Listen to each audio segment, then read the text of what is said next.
In his 2024 address to Russia's Federal Assembly, Vladimir Putin declared that the word elite had lost much of its credibility. Those who have done nothing for society and consider themselves a caste with special rights and privileges are definitely not the elite, he said. The genuine, real elite are those who serve Russia, the workers and warriors, reliable, trustworthy people who have proven their loyalty to Russia by deeds.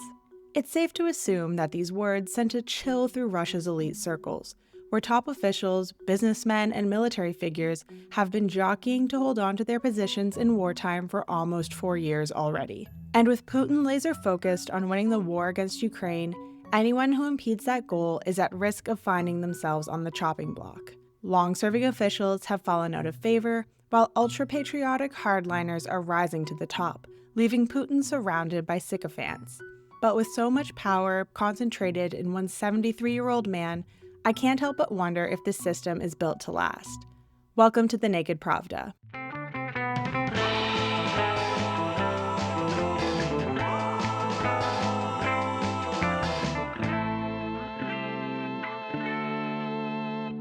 Hello and welcome back to Meduza's English Language Podcast. I'm Eilish Hart, your occasional host and the editor of The Beat, our long reads newsletter covering Central and Eastern Europe, the Caucasus, and Central Asia. Our last issue of 2025 will hit inboxes in early December, so be sure to subscribe if you haven't already. In this episode, we tackle the question of how Vladimir Putin launching a full-scale invasion of Ukraine has changed the rules of the game for Russia's elites. And who better to help us get inside these people's heads than Farida Rustamova, an independent journalist covering politics and power in Russia, and the author of the Substack newsletter Fari Daily. We discuss who's in, who's out, and why everyone at the top is freaking out, and what it all means for Russia long term. But to start that conversation, we had to go back to 2022.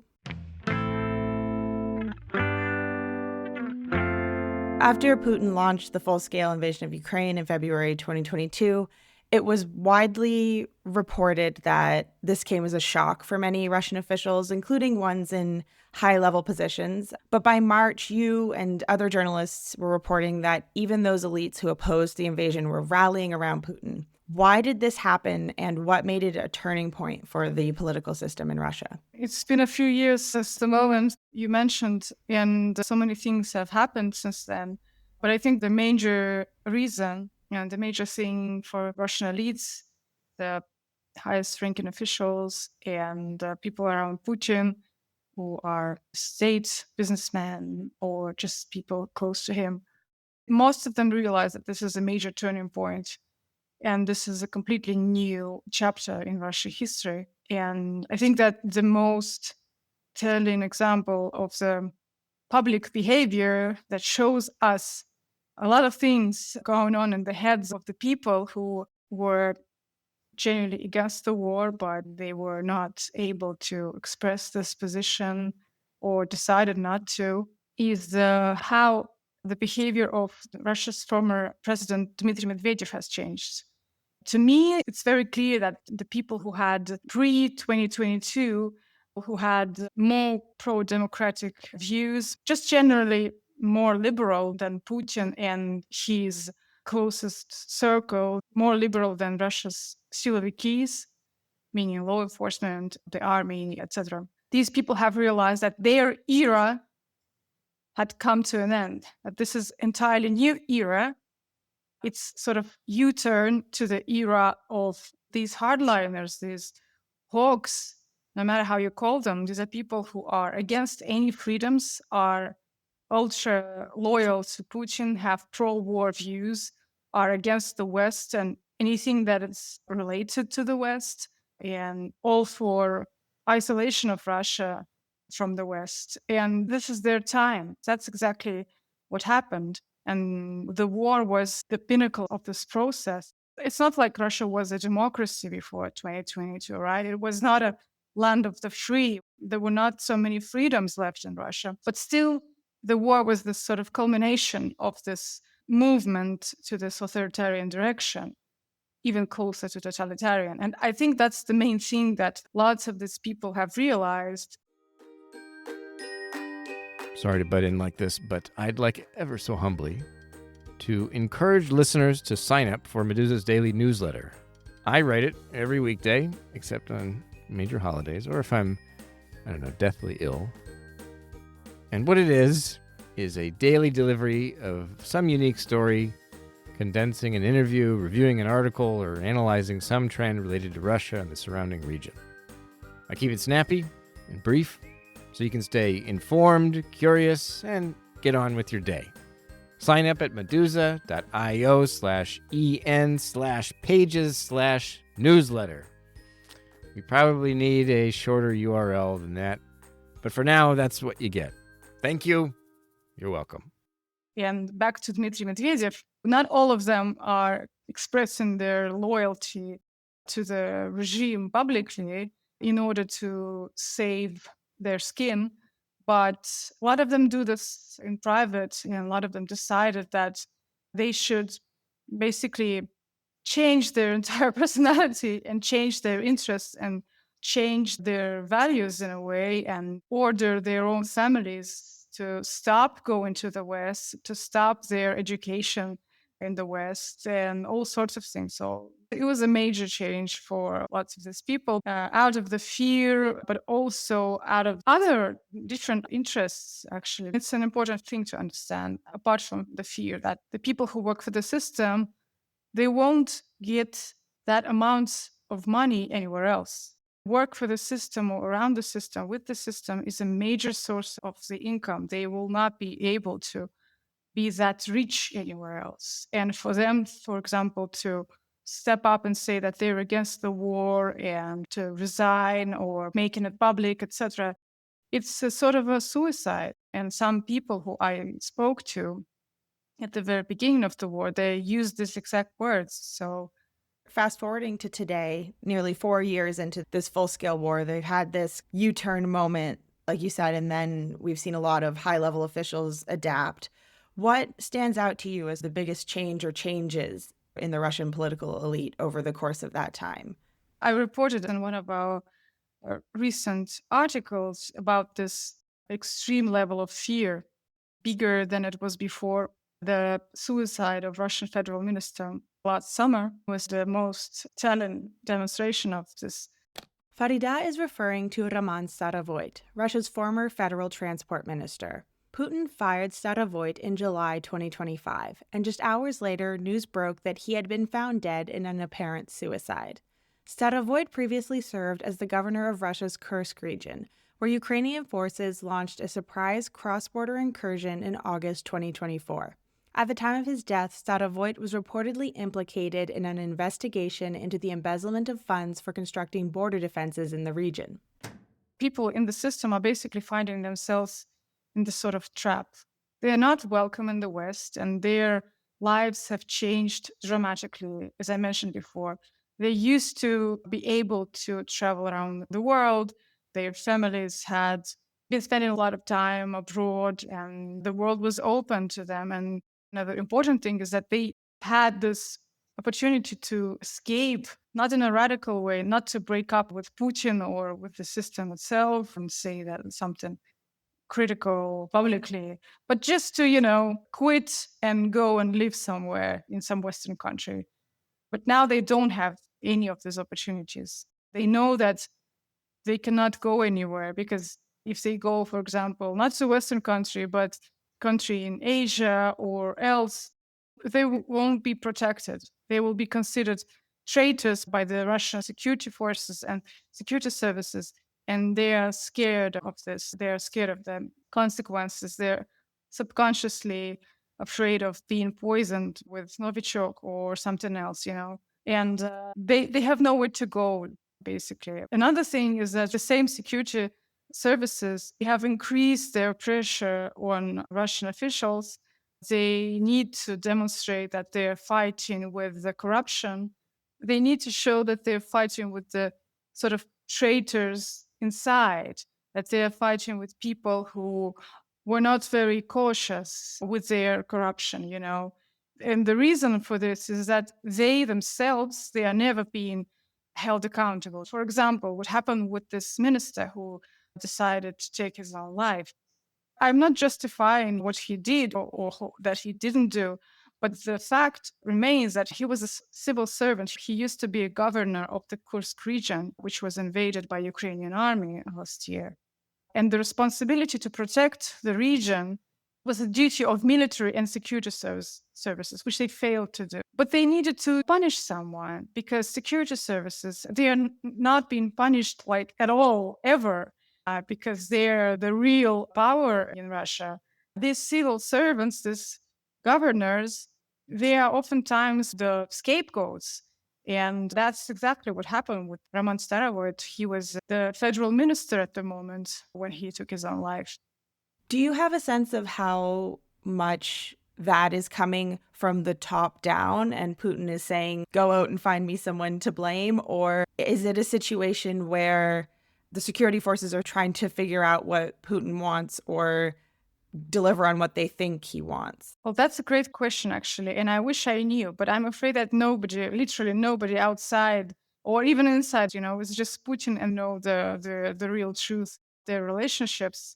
But I think it's more likely that they still need Putin's agreement to persecute high-level officials. Because for the rest, of course, Putin doesn't have neither time nor will to go into details and to observe all of their actions and control them. He trusts them the most. And it's clear that they can do whatever they want at this point of time, and they will never get punished for being too harsh. No one's punished for being too harsh. If you're in the system, you can be punished for being too soft. For high-level officials, for example, with the case of Roman Starovoyt or Shoigu or others, I would say that this is much more that it was either Putin's order or they simply agreed with him on this. We've seen multiple shakeups in various branches of the state apparatus against the backdrop of the war. You alluded to the demotion of former defense minister Sergei Shoigu back in 2024. We also saw Putin's longtime aide, Dmitry Kozak, resign in September. At the same time, there's this prevailing belief that Putin prizes political loyalty above all else. So if that is the case, why are such long-serving political figures falling out of favor? I would say that these are two very different cases. And Sergei Shoigu, who is the former Minister of Defense, he did not exactly fall out of favor because he's still in the system. Sergei Shoigu's 12-year tenure as Russia's defense minister ended suddenly in May 2024, when Putin reappointed him to the National Security Council. Shoigu's ouster coincided with an unprecedented purge of the defense ministry, involving a string of arrests of senior officials on corruption charges. Although his clan was cracked down, he himself is still holding a high position in the Russian system. He is the secretary of Russia's Security Council. But indeed, he was punished. And I would say this was the greatest wave of elite repression in modern Russia's history, because they literally crushed the entire clan. And there was a reason for it. Putin just wanted to first punish the army for failing to win this war quickly. But we all know that from our observations of this 25-year rule that usually he doesn't punish people immediately. He prefers not to first fire people, and second, he prefers not to link something that some people did directly with the consequences. That's his style, the management style. The other case with Dmitry Kozak is a bit different because Kozak did not have any sort of clan. He was one of the rare Putin longtime allies. They know each other for 30 years, as far as I know. He did not have any team, or not to mention a clan. He's a rare example of this sort of independent manager in the system who Putin trusts a lot. There are few of examples of this type of people. Another one, for example, is Andrei Belousov, who replaced Shoigu as Russia's defense minister. The logic was exactly this, that Putin crushed Shoigu's clan and replaced him with someone who has no team, no clan, no people behind him. So this was the sort of Putin-style checks and balances, Back to Dmitry Kozak. His case is different because he found himself useless up to the beginning of the war. And he was not eager to join this war effort. He didn't want to find himself some position or field in this entire new reality. I mean, compared to other high ranking officials who joined this whole thing gladly. Another thing is that behind his decisions to leave the system was his own personal traits. Because, of course, there are a lot of officials in Putin's administration and this sort of apparatus behind Putin, the main administrators basically of Russia. There are a lot of people who are useless, who don't do anything, who don't have any particular job, and they just go on and hold this position. Same with Kazakh, for example, like deputy head of the administrations. There are deputy heads of administration who don't have any great and remarkable jobs and responsibilities. But Kazakh, it's just his character. He just did not want to continue to stay useless. As far as we know from our sources, he wanted to become this sort of defender of the businessmen's rights and in a way to oppose security services and law enforcement in their effort to, for example, nationalize assets or simply confiscate businesses in the interests of simply different clans, actually, not for the interests of the state. He wanted to create this job for himself, but when he got rejected, he decided to leave. And it was a question of maybe pride more than anything else. The Economist's sister magazine, 1843, published an article last month that offered a who's who of rising political figures in Russia today. For any listeners who are interested, it's titled How to Get Ahead in Wartime Russia. And this article, on top of painting a picture of the political elite as reclusive and fearful, it also said that today the main thing Putin values in people is their ability to help him win the war. Do you agree with that assessment? Is this what you are observing in terms of who is on the rise in Russia's political system? Yeah, I agree with this conclusion, but I think things are just more complicated than this. So there are people who work in the system who do not express their pro-war views that are not directly linked with fightings on the battlefield, etc., with the particularly military effort, you know. There are people, for example, like the head of Russia Central Bank, Elvira Nabiulina, or other people like her who just continue doing their job and they're not particularly pro-war in their views. But still, they do help Putin to maintain his war, and I'm sure that they're framing this differently for themselves. Most probably, they're explaining their choices for themselves by the fact that they're helping the entire country's economy not to fall apart because Russian people have experienced this sort of things a lot in the past. Their life fallen apart for economic reasons. We know this very well. It is very real that Putin praises and values people who publicly support the war a lot and who dedicate their careers to the war effort and who are helping him in a very direct way. We know that he calls war veterans the new elite. The reason for that, in my opinion, is that he is not very content with the old elite who turned out not to support his war a lot, who did not show any enthusiasm when he started his war.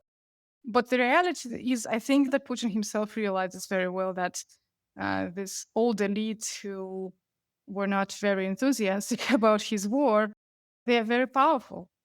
And they control a lot of things in Russia, all in different fields. And he cannot get rid of them that easily. And that these old elites, they are not actually very welcome to those who are now considered the new elites. This is an interesting clash, actually. And I think we're going to see more of it in the future. But the main current trend is that, at least in the political part of Russian system, is to sort of force these people into the system, force the older elites to embrace them and to recruit these people who are coming from the military. You were quoted in that article and you told 1843 that the elite and the government in Russia are preoccupied with how the war will end. Why is this such a big concern for them? Part of the reason is that during this 4 years already, a lot of them had adapted to this new reality. They have adapted to these, I don't want to say new rules, because for a lot of them, as I said before, they don't know what their new rules are. And actually, the situation is in Russia, in a lot of sense, it's become more chaotic and unpredictable. But the thing that I grasp from the conversations with my sources is that no one knows how the war will end, and they are afraid of more chaos that it will bring. The people who work in the system itself, for example, in the Russian government, they're very anxious about, for example, about the return of the people who are currently fighting on the battlefield, because it's hundreds of thousands of people, if not already 1 or 2 millions. And it will be their responsibility to help these people adjust, basically to control them too, because most of them, all of them probably will be severely traumatized, not just physically, but psychologically. It's a very difficult challenge that they're anticipating and that they're feared of. And that's just one thing. Generally, like how the war will end, on what terms, and how Russian society will react. What if those ultra conservatives who are even more pro war than Putin himself sometimes, what are they going to do with them? It's a fraction of Russian society. It's a minority, but still, there are a lot of them. What if they're going to riot or plot some sort of mutiny like Prigozhin? Yevgeny Prigozhin was the founder of the Wagner Group, a notorious Russian mercenary outfit that fought in Syria, Africa, and Ukraine. In July 2023, Prigozhin led a short-lived mutiny against Russia's military leadership. He was killed in a plane crash exactly 2 months later. The Russian system remembers Prigozhin's mutiny very well. It's a trauma. Like literally, they remember this moment very well when they felt that basically Putin does not control things, that he does not control everything, and the chaos is very close. So yeah, there are multiple things and new challenges that might come after the end of the war. And also, speaking about themselves, a lot of them fear that they might lose their positions. They might be fired. What if there's going to be search for scapegoats? What if it will worsen after the war? What if they decide to punish more people for the failures on the battlefield? The list goes on. So the fact is that they have already adapted to this war circumstances, the war reality, and the end of the war is another new reality, which might bring a lot of unexpected consequences. Do they have concerns about what it would mean for them if Russia were to lose this war? Yeah, I think this is a major concern for them since the very beginning. I think that a lot of them think that its response to the failures on the battlefield from Russia's side might be nuclear. And this is the major fear for a lot of people, including people in the system in Russia since the very beginning. What if Putin will be losing dramatically on the battlefield and he decides to use nuclear weapons? And another thing is that, well, now it's just my speculation based on some of the conversations with the people of the system. So there were news that the book about Nazi Germany was very popular in Russia. They become very popular since the beginning of the war. And I know that a lot of people who are current Russian officials, they did read those books too. I mean, they started reading them after the beginning of the war. And part of the reasons for them to be concerned, what if Russia loses this war, is the question of the price that Russia might have to pay. And they remember that how World War II ended and how Germany was occupied after this, how the entire country was basically ruled by outsiders. And they know very, very well that Germany was divided, etc., etc. I think there is some subconscious fear of this sort of occupation. Again, I'm speculating right now, but I think that it's just something unimaginable for them. I'm sure that there are lots of other reasons too. I mean, ideological reasons, etc., because a lot of these people, no matter how opposed to the war they were at the very beginning, or maybe are still, a lot of them have this view of the great Russia, that Russia cannot lose. So the reasoning is very complicated, but the fear is real. One recurring theme I've noticed in your reporting is that Russian elites tend to be skeptical about peace talks and inclined to believe that Putin will escalate.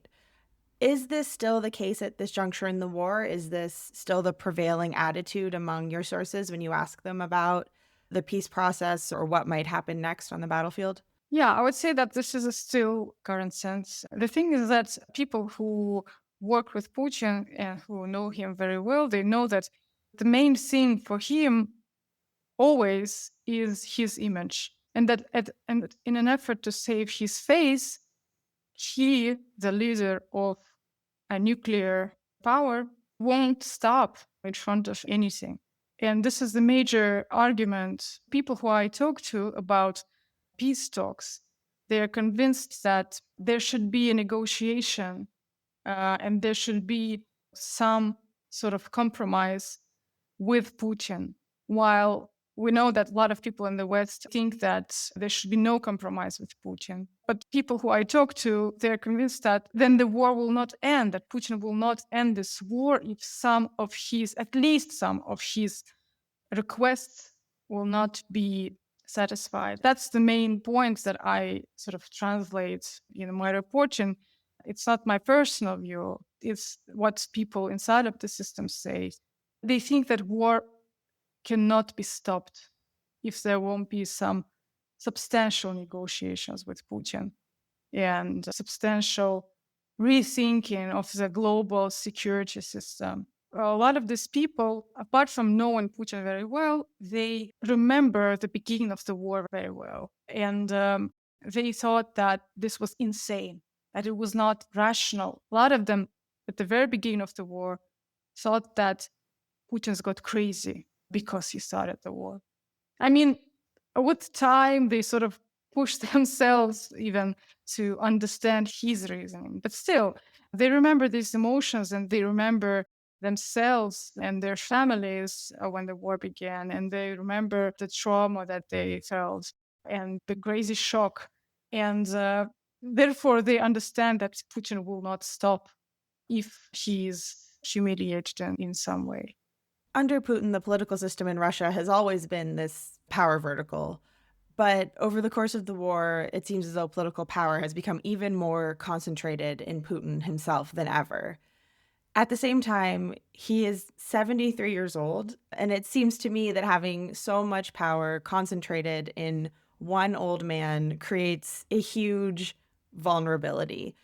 Is Putin building a system that can outlast him? Is he ensuring that Putinism can survive without Putin? I think the main thing to understand here is that Putin is not the great strategist and he's not really a hard-working dictator. The main thing that he is very skillful in is literally holding power. And the rest is details. But still, I would say that the things that he is doing with Russian society, even if it's not planned literally by him or any of the people around him, they're not going to go anywhere completely, even if he dies tomorrow. For example, the people who are currently working in Russia's law enforcement, the infamous Silovikis plus Russian army, those are millions of people, if not dozens of millions, And this is a giant part of Russian society. And together with their families and other people close to them, these are really dozens of millions of people. And not all of them are going to disappear if Putin dies tomorrow. And I think this is one of the most, tragic things about Putin's legacy. And that is part of the reason why I'm not like super optimistic about Russia's future after Putin, because there are just too many people who benefited from Putin's rule, and more importantly, who are practicing violence, who are used to violence, and for whom violence is the only way of doing things, you know. Yeah, the rest of the Russian society will have this major challenge dealing with these people. And you cannot be sure who's going to prevail, because again, the system is flooded by these people. Not only, but mostly. There are other things that current Russian regime is doing to make the system outlast Putin. For example, this youth indoctrination, but many other things too.